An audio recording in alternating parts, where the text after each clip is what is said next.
दक्षिण दिल्ली के संगम विहार H16 जहां पर कुछ महीने पहले जिनके मकानों पर बुलडोजर चलाया गया था, उन लोगों ने 25 मई को वोट का बहिष्कार करने का मन बनाया। पैम्पलेट लेकर अपने घरों से निकलकर विरोध प्रदर्शन किया।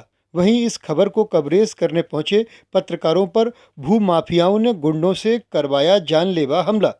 आप तस्वीरों में साफ देख सकते हैं कि किस तरह से ये भूमाफिया वहां विरोध कर रही जनता को धमका रहा है, कवरेज करने आए पत्रकारों को भी धमका रहा है। फिर उसके बाद पत्रकार कवरेज करके वापस लौट रहे थे, तभी उन पर भूमाफिया ने अपने गुंडों से जानलेवा हमला करवा दिया। तस्वीरें सब कुछ खुद ब खुद बयां कर रही हैं। वहीं इस मामले की शिकायत पत्रकारों द्वारा थाना संगम विहार को दी गई। फिर घायल पत्रकारों को एम्स ट्रॉमा में भर्ती कराया गया, जहां उनका उपचार हुआ। थाना संगम विहार की पुलिस ने पूरे मामले को संज्ञान में लेकर भूमाफिया और उसके गुंडों पर कार्यवाही करने का भरोसा दिया। देखिए हमारी ये रिपोर्ट। किसने बुलाया? लोगों ने बुलाया। नहीं बता ये क्या होता है? तो हमारे आपस में मकान देता है इसलिए बुलाया उन्होंने। वो जीने वाला नहीं है, बोलो जीने वाला साइड में था जो अपना जो कोने वाला नहीं था। जो भाई वोट डालने दो, तुम नहीं वोट डालने की मना कोई कर रहे हैं। ये जो तुम लिख के भेज रहे हो, अगर ये मेरी सुन, ये न्यूज में कुछ नहीं होना, ये तुम्हें पता है। उनसे बात है, तुम दिला दोगे इनको? किनको? मेरा काम तो न्यूज का पहले भी थोड़ा लग रहा था ना, पहले भी फालतू को टाइम ऐसा नहीं बात। वोट डालने दो, आराम से जाओ सब वोट डालो, जाके वोट डालने। ये आ रहे अपने घर में रहो, कोई मत निकलो घर से। समझे? ऐसा नहीं, ऐसे तो न्यूज का बहिष्कार करना पड़ेगा फिर हमें। बहिष्कार तुम भी करो भाई, आप यहाँ शोर मत बचाओ मेरे सामने। आप जान दो ना मुझे। नहीं, मुझे तुम भी तो मुझे एक काम करो, यहाँ से निकलो सारे। कहाँ से निकले? यहाँ भाई अब जाओ। छोड़ जाएंगे। यहाँ ज्यादा राजनीति नहीं, इन्होंने बुलाया।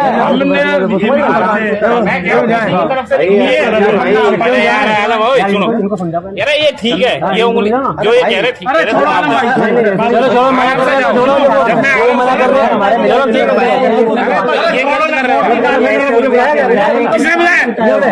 वो मना कर रहे हैं। छोड़ो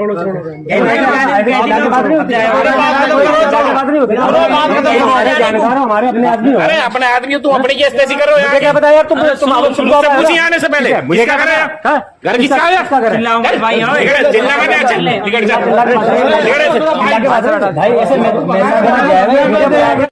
क्या नाम है आपका? मेरा रणवीर नाम है। जहाँ पे खड़े हैं कौन सी जगह है? ये संगम विहार 16 नंबर गली है। जैसे कि अभी आप बैनर दिखा रहे थे, इसमें आप बोर्ड का बहिष्कार कर रहे हैं, क्या कारण है, क्या वजह है? वो इस वजह से कर रहा था क्योंकि यहाँ पर मेरा प्लॉट तोड़ा गया है और मेरे को कोई इन्फॉर्मेशन नहीं दी गई थी जी, और जबरदस्ती तोड़ दिया गया है। हाँ, जब मेरा प्लॉट बना था, जब कहाँ गई थी सरकार और जब कहाँ गए थे वो लैंड वाले। तो आज आप चुनाव हो रहा है दिल्ली में, तो आप वोट इस वजह से मैं बहिष्कार करना चाहता हूँ वोट का। इस वजह से ही मैं वो कर रहा हूँ। मेरा प्लॉट का मुआवजा दिया जाए या सरकार दे दे। तो सरकार से क्या अपील है आपकी?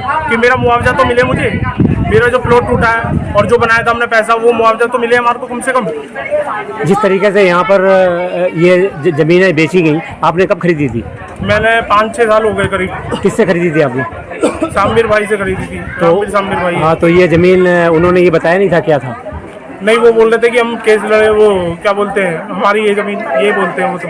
अच्छा, फिर जब तोड़ी गई तो क्या फिर आपने क्या कहा? वो बोल रहे फिर ये बच जाएगी, ये है वो है। उसके बाद केस डाल दिया अपन ने, कोर्ट केस हो रहा है, ये बोल दिया।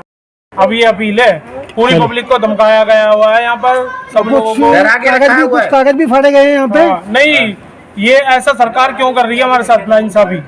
यहाँ के बदमाश कर रहे हैं नाइंसाफी, डरा रहे हैं, धमका रहे हैं, हमारे पैसे से हमें ही लूट रहे हैं। चलो ठीक। क्या नाम है? मेरा नाम मनोज कुमार, प्राचीन शिव शक्ति ट्रस्ट प्रदेश अध्यक्ष जी। मैं ये चाहता हूँ, जैसे कि यहाँ ये लोगों ने यहाँ जमीन बेची और यहाँ गरीब लोगों ने खरीदी जी। कोई भी आदमी, गरीब आदमी 2-2 पैसे अपने पेट काट कर जमीन लेता है और फिर सरकार वो जमीन तोड़ती है। तो उनकी जमीन नहीं टूटनी चाहिए, जमीन उनकी टूटनी चाहिए जहाँ लोगों ने जो कार्रवाई उन पे होनी चाहिए, जो यहाँ के दंग लोग हैं जिन्होंने जमीन बेची, सरकारी संपत्ति से कुछ भी है, ये कार्रवाई उस पे होनी चाहिए। ये जो गरीब लोग हैं 2-2 पैसे काट कर, अपना पेट काट कर जमीन लेते हैं, जो सरकार ने यहाँ जमीन तोड़ी है, नहीं तो इन्हें यहाँ मुआवजा मिलना चाहिए। नहीं तो इनको यहाँ ये जमीन जो इनके प्लॉट टूटे हैं इनको बनाकर सरकार ही दे। और जो प्लॉट जो टूटने वाले हैं जैसे कि यहाँ पे इन्होंने लगा रखे हैं, ये यहाँ नोटिस आए हुए हैं, यहाँ एक भी जमीन नहीं टूटनी चाहिए, सरकार को देखना चाहिए। यही गरीब हमारी जनता है जो हमें एक वोट डालकर यहाँ एमएलए चुनती है, काउंसलर चुनती है, विधायक चुनती है, सांसद चुनती है। और इन्हीं जनता के साथ इंसाफ नहीं होता। तो मेरी मनोज कुमार प्राचीन शिव शक्ति ट्रस्ट प्रदेश अध्यक्ष की यही एक मांग है, अगर हम सब ट्रस्ट मिलकर और यहाँ सब संगठन मिलके एक बहुत बड़ा आंदोलन करेंगे और सरकार को झुकाने का पूरा कार्य करेंगे। जैसे आज यहाँ 25 तारीख को यहाँ वोट पड़ रहे हैं, तो यहाँ के काफ़ी लोगों ने बहिष्कार भी किया है, आगे वोट नहीं डाले। तो आगे यही बहिष्कार बहुत तेज़ी से होगा और हजारों की लाखों की तादाद में होगा।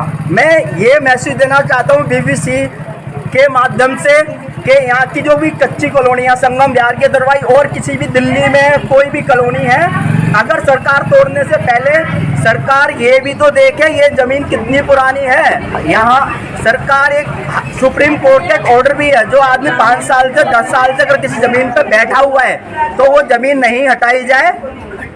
और अगर वो उसको ज़मीन को अगर हटाते भी है तो उनको दूसरी ज़मीन दी जाए, उससे पहले उनको बताया जाए और नोटिस दिया जाए। ना ही यहाँ की जो तोड़ने वाले डीडी अधिकारी अदरवाइज कोई भी आए, ना ही उन्होंने कोई नोटिस दिया, ना ही कोई जानकारी दी।